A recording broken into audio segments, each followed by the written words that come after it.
Hello from Brussels. This is the British section of of Free Radio Europe. We are broadcasting from the European Parliament, and our guest today is Roberta Metsola, MEP from Malta. And what's important to our Polish viewers is that you are the rapporteur of the Civil Liberties Committee of the European Parliament. You also serve on ENVI, which is the committee responsible for environment. But previously you were legal advisor to the High Representative Catherine Ashton, but you also did important work on tax havens and tax avoidance. You're also becoming well known in Poland for your strong stance on rule of law issues. But I'd like to start with what we both have just been doing, namely participating in the working group of our party, the European People's Party, on the withdrawal agreement of the United Kingdom, and it looks like we will vote it through next week. You took part in the discussion. It's a bit of a mess in Ireland with some very dangerous developments. But I'm inclined to vote in favor. How about you?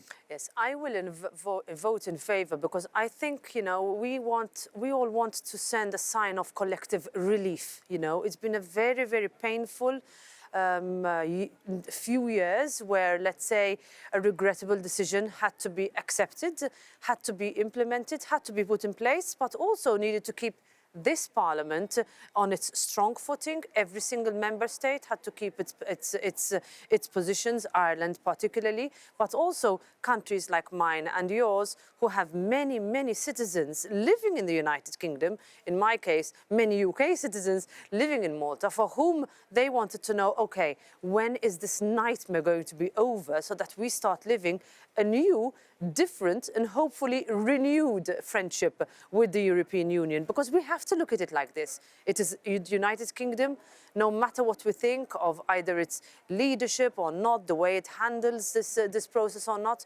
we have to see it as a friend and an ally, both from a security, from a foreign policy perspective, economically very important, but also politically. How are we going to renew that?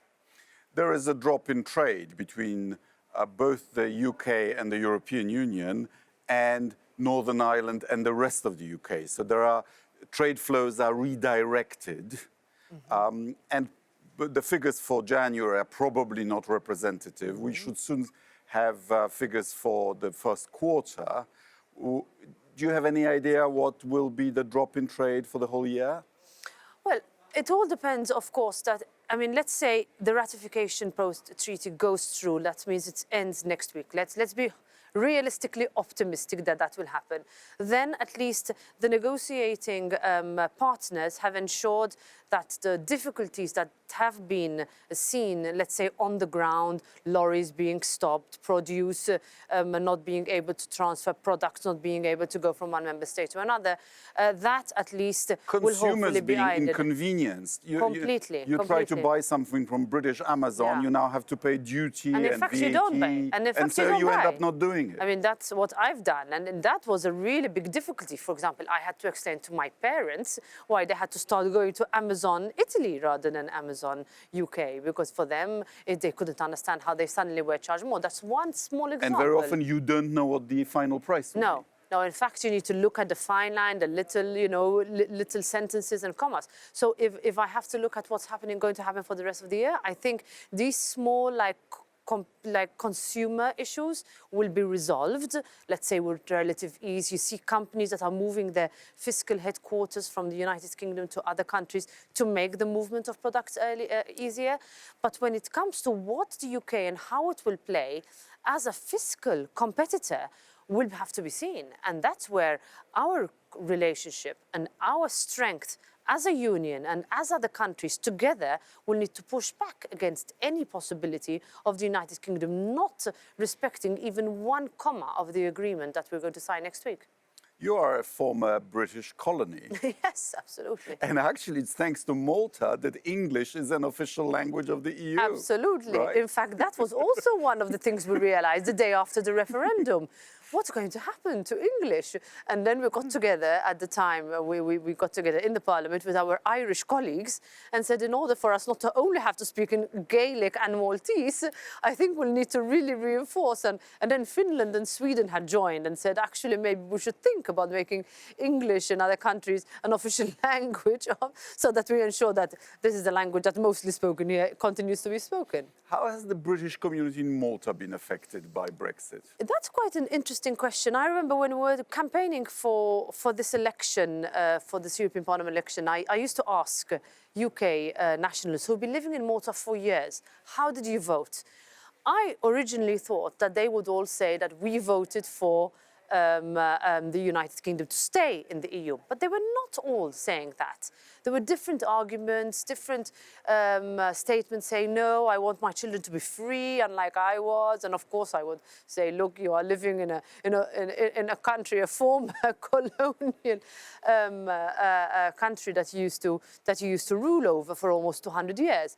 But their arguments was always, I'm really sorry that we did this, or I'm really glad we did it. It was so divisive and so age-related. I could tell that the older voters would say, no, we've had enough. We've been reading the press for years, been telling us that the EU is bad, bad, bad.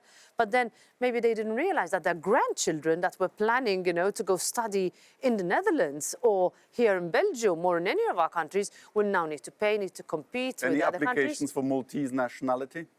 There were quite a few, and ironically, one of the biggest financial contributors to the Brexit campaign sought Maltese nationality in order to stay as an EU citizen. Of it, huh? You could see the hypocrisy of Nigel Farage. German passports for his children. Of course. So, and that's the responsibility that we as politicians have when we campaign, why we campaign, and what kind of impact our campaign and the results of elections or referenda, in whatever case, will have going down the line. You did, as I've mentioned already, you were a member of the Parliament's Committee of Inquiry into Money Laundering. Am I right in thinking that it is estimated that there are around 50 trillion euros hidden away in tax havens? Think of what we could do in the United States, in the European Union, if that money was at least taxed and possibly some of it confiscated. Yes. We could do a lot, huh? And this is something that I think we've not done enough. First of all, we're talking about, let's say tax evasion, where you have countries that have not been pulling their weight. You've also had third countries. I was speaking about the UK, we need to be careful in that regard. Third countries that do not subscribe to international rules that we have all contributed to politically, but also Has legally. Has it been cleaned up in Malta? Because Malta used to be a tax haven. No, I would dispute that statement. I would make a very, very strong distinction between what we call tax evasion, which we know and we fight against, etc., but also in a country which needs to be competitive in order to be able to stand its own in the internal market and fight against let's say, Brussels-based interventions that would seek to completely blow the country off the map from an internal market point of view. So, of course, we have been pushing back against any intention to impose rules from a fiscal point of view in Malta that would render us completely uncompetitive, right? And that is something that needs to be distinguished from what we were talking about before. So, for example, what we've been saying, and this was after the Panama Papers, a scandal which has touched Malta very, very directly at the highest political businessmen featured, and politicians and heads of and the closest people to the head of government of the time, where they were featured precisely because they wanted to escape the rigid rules of Malta and use third country jurisdictions in order to evade paying taxes so hardly paid and worked for by Maltese families, Maltese men and women who had small businesses and on whom the backbone of our economy relies. So there we need to do more, but not use money laundering, let's say anti-money laundering initiatives or legislation in order to go after small countries that would basically render them unable to compete. What do you think of President Biden's proposals that there should be some minimum global rate of corporation tax? Yeah, this has, something that is being discussed. Of course, it's also in the context of, for example, the Carbon Border Management Adjustment Scheme. So when we're talking about global environmental goals, of course, I would agree that we would need to join forces. This is where we wasted 4 years with President Trump. We could have done so much more and built on what President Obama had done. I think in the global scenario, I think this has to be part of a renewed relationship with the United States. And yes, there has to be common ground on where, if we are going to talk about our environmental responsibilities, but not only, then we would need the US with us. But at the same time, that means that we act together on third countries. Are we going to be on the same line with the United States with regards to China, with regards to Africa, Latin America, even Canada? So there, I think we need to work much more and not just rely on Biden's statement, but see really where the intentions and what the consequences are going to be. Corruption led to the actual murder of an investigative journalist, Mrs. Galizia.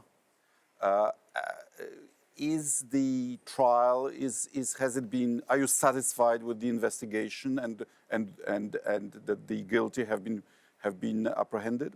Until the masterminds behind this tragic, heinous crime will be exposed and put behind bars, then my answer is no.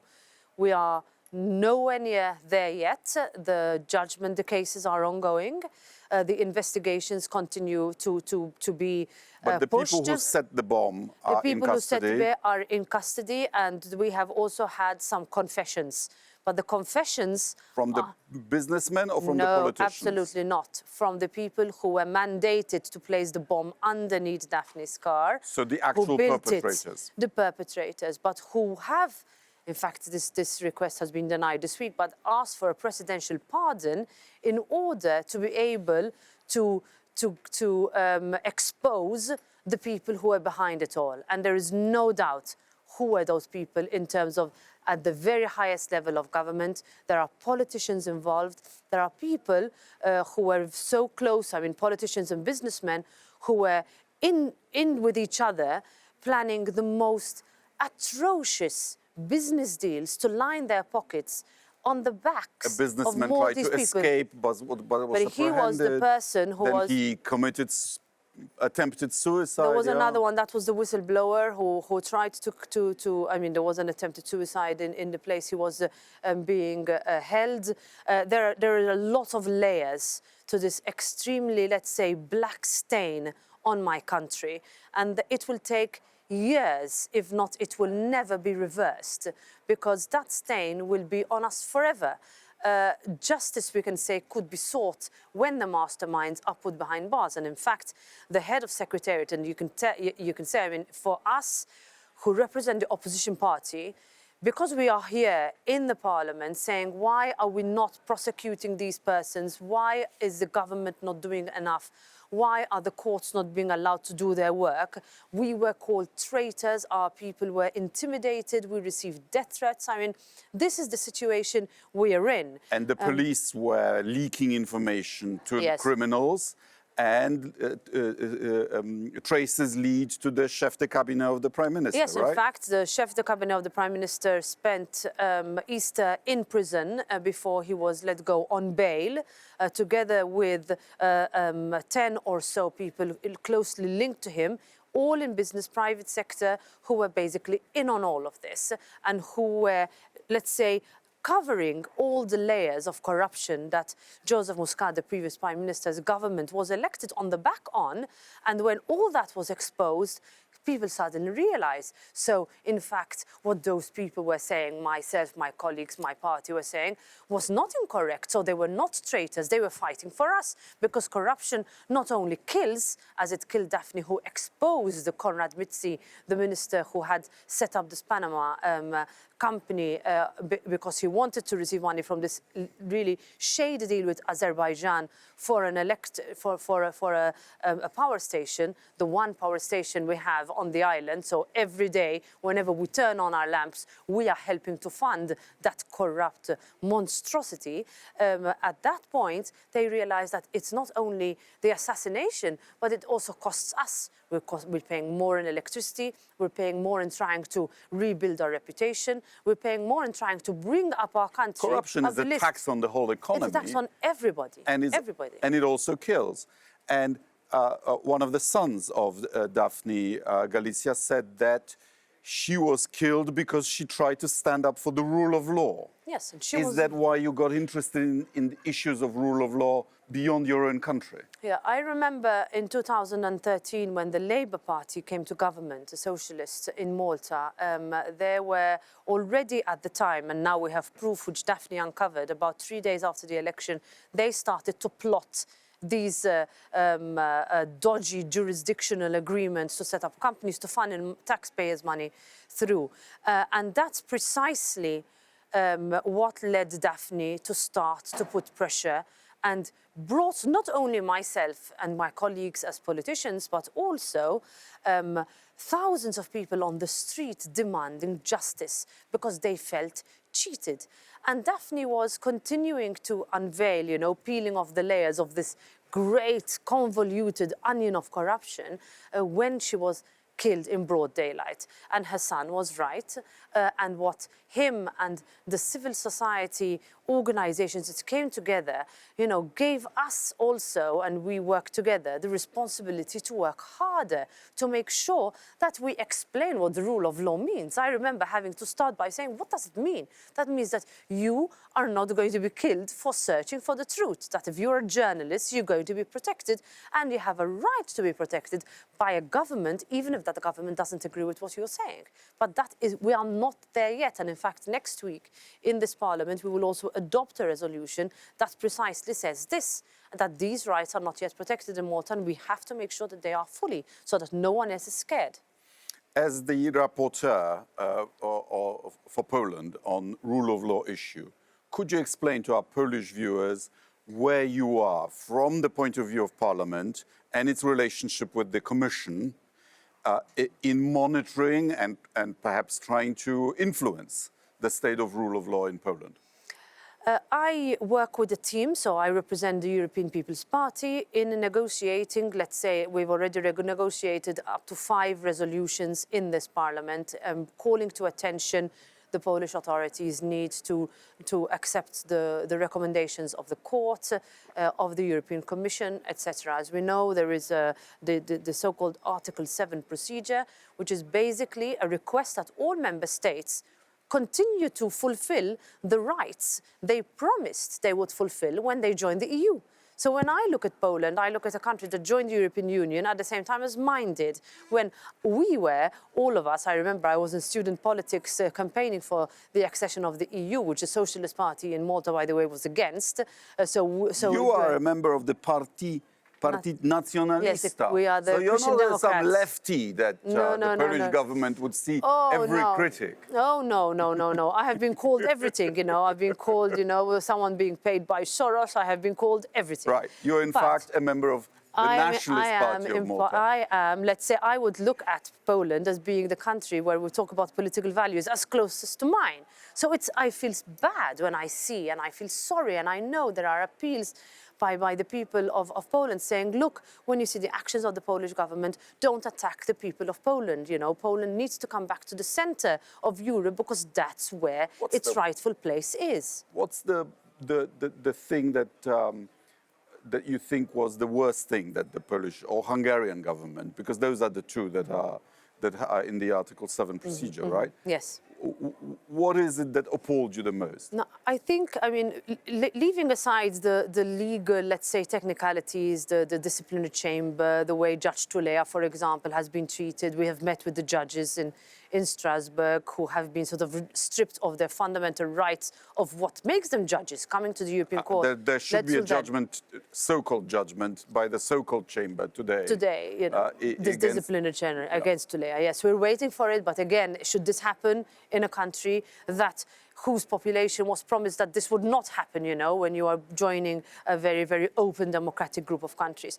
But the one thing I think that affected me the most was when 5 of our colleagues last mandate were, let's say, shown as though they were hanging from gallows during a public presentation, a public protest, or what it was in Poland. I think when you see that there are people who are being called traitors by a government simply because they are in the opposition and they think that they can roll over or bulldoze everything. And the prosecution service, I think, supported the view of the perpetrators. Yes, as freedom of expression, it was said, but there is a line that you cannot cross when you protest, and you protest peacefully, because the incitement against those individuals, against anybody who's watching the protest and saying, if politicians can say that, then I can do whatever I want to those people. Right. Then I can be, you know, I can shout, I can bully, First I can is the whatever. word. Always the word. And then after the word is the act, of course. And we are responsible to also calm the tensions down. And that didn't. So I think that is what affected me the most in terms of, first of all, because, you know, there is a very similar divisive, polarized situation in my country, but also because I said, these are my colleagues and I need to stand up for them, irrespective of which country they came from, and that's what I did. But the Polish government says it's all in breach of treaties, sovereignty means we can do whatever we please, and that this rule of law mechanism and the linking of it to European funds is illegitimate, and they've taken it to the European Court of Justice. Yeah, my answer to that is, let's talk about the LGBTI-free zones and how the Commission stopped funding going to those towns that are governed by this sort of zone. What would an academic, you know, somebody who has invested time in order to get EU funds to help their city, say when they realize that because of a Polish government decision, they won't be getting those funds? So that's how we need to explain that would mean. In other words, if you are going to stop grants from going into countries, it is not the government that's going to be affected. It's going to those institutions that are applying for money, those farmers who are dependent on the common agricultural policy, where Polish farmers are so dependent, those universities. Are you suggesting that farmers in the so-called LGBT-free zones will not receive their grants? That's what happened, in fact, last year, when the Commission actually said that as a penalty, there will be funds that will not be granted to those zones. And that's the problem we have. So when we are talking about what it means, what the European Union stands for many people, it means actually, you know, applying for projects and being helped.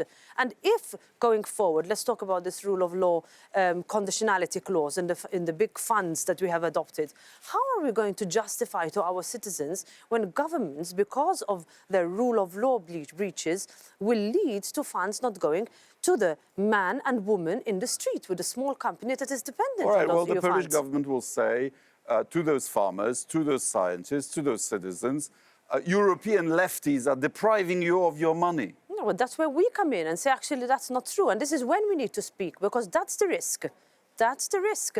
And it is not, you know, civic platform that has triggered the Article 7. Who has triggered the Article 7 and why was Article 7 triggered? Read the resolutions. If you see what the Polish media is doing. Huge majorities, Huge majorities. If you see the solidarity tax and the way the media reacted in Poland, that should be the answer. This is not simply because you are in opposition that you are saying this, but you were in government, you knew how important it was to make sure that you did the right thing.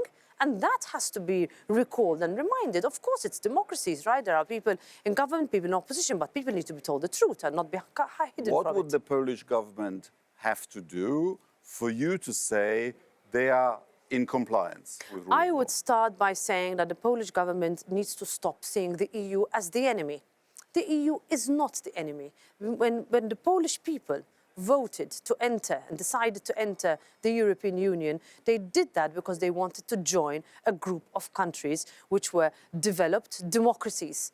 And that is where it has to start from. That every young Polish man and woman, boy and girl, needs to look at the government and say, listen, do you know what? My parents voted for this. I want to stay for this. And I want to believe that some politicians will fight for me to continue to do this. Now, of course, it's a hard fight. Of course, there are a lot of things that need to be done besides the judicial aspects. But when we talk about our colleagues from Poland, this is what I say to all of them, not irrespective of which political party they represent. Why do you continue to see the European Union as the enemy when it wants to be your friend? It wants to help. Poland will continue to need help from the European Union. To the PiS ruling party MEPs too? Of course I talk to them. Well, there are different reactions, of course. There are some which I work on different instruments, because I also work on terrorist content online, for example, on other areas where there is good cooperation. There were sometimes some incidents, when I would walk in the chamber and there would be somebody who says something, from other colleagues. But my reaction, I would always be, I turn around and I answer them. Look, I have every right to speak and I will not be silenced, just like you have every right, and I will not silence you. I'm the Vice President of the Parliament now, so I will give you the right to stand on that podium and speak, but then do not try to intimidate people who you think do not agree with you. And sometimes, you see them trying to... People who disagree with them are traitors. No, of course, and they call them that. You can't be traitor because you're not Polish, but we are traitors. Yeah, well, I've been getting my fair share of being referred to as a traitor, don't worry, by my own colleagues in my country. But, sometimes I look back and I say, look, if me standing up for my people means to you that I'm a traitor, then I will wear that badge with pride. And I do that because ultimately I am democratically elected and I represent my people, and my people expect me to do just that. And that's what I tell my Polish colleagues from all the parties. Look, let's respect each other's statements and let's make sure that we hold each other to account. And when they can't answer, of course, they stop responding. But that's what the debate is. That's what this parliament is about. And we have to stand up for what we fought so hard to come to Europe for. I propose that we finish with this, that this is a serious warning to the Polish government. Yes, you've launched your legal challenge, fine. The ECJ will pronounce on whether the link between funds and rule of law is constitutional, is correct. But if it does so, as you are saying, then the agreement that the Polish government arrived at will become functional, and both the funds of the regular EU budget and the funds of the recovery fund will be subject to this procedure and may be stopped both by the European Commission and by the monitoring group here in the European Parliament if the Polish government continues with its breaches of rule of law. Yes. Am I right? Of course, and that's in jeopardy. And that has to be said to everybody who's looking at the government and thinking that that is something that they are being protected from. This is the most important point, that when the decisions we take here and what we spent all last year doing in trying to adopt an unprecedented amount of funds to be handed down to member states to recover from this devastating pandemic will go to individuals, and those individuals will require these funds. So let's not jeopardize that. So this is our message to the governments of Poland, Hungary, Malta. Sort out your rule of law issues. This is because it's almost too late. Yes, and rule of law matters everywhere. You cannot decide to close an eye because in one country that government decides to ignore it. That's the message. It has to matter that we are a club. We are here in solidarity with each other, and Poland will continue to find solidarity from all of us, because that's our aim, because we are all in this together. I hope your reporting on Poland will become more satisfactory in future, because Poland will come back less frequent. Good luck in your work. Thank you for your time. Thank you for inviting me. Thank you. This has been the English language section of Free Radio Europe. If you've enjoyed it, please like us, share it, and see you next time. Goodbye from Brussels.